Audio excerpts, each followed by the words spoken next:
Disneyland has always had a big river and a Mississippi stern-wheeler. It seemed appropriate to create a new attraction at the bend of the river. And so Disneyland's New Orleans Square came into being. A New Orleans of a century ago when she was the gay Paris of the American frontier. In 1803, the United States wanted New Orleans for a port. In order to get it, we had to make a package deal with Napoleon.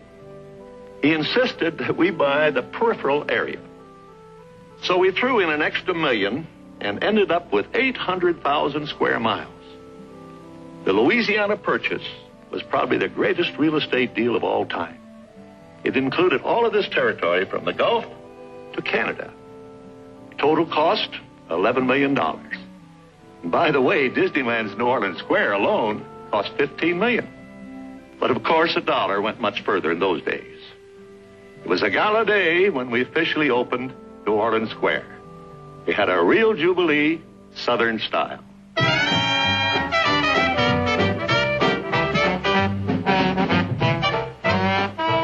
Aboard the Mark Twain, representatives of the press and other guests got a preview of New Orleans Square as they came downriver for the opening ceremonies.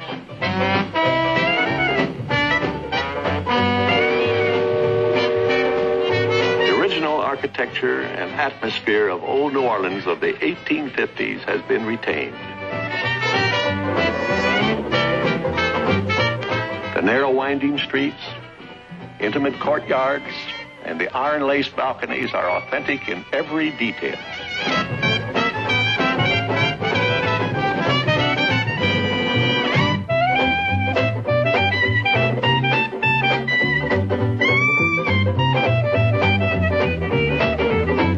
Our special guest was the mayor of the first New Orleans, Louisiana, that is. After the usual dedication speeches, we presented His Honor with the key to Disneyland's New Orleans.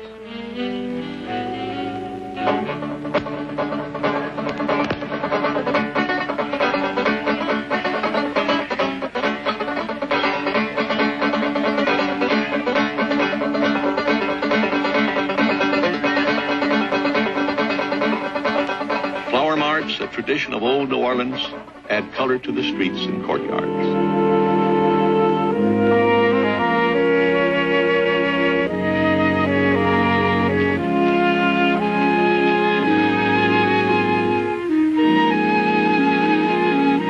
The quaint shops offer treasures from all over the world.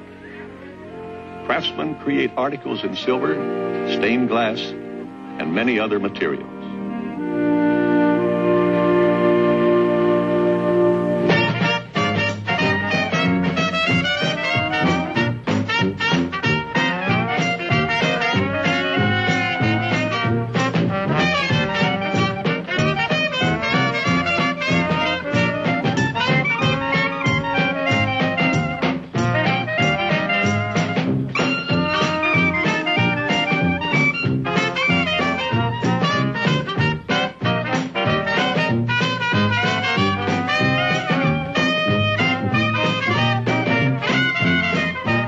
Was the birthplace of marching jazz bands.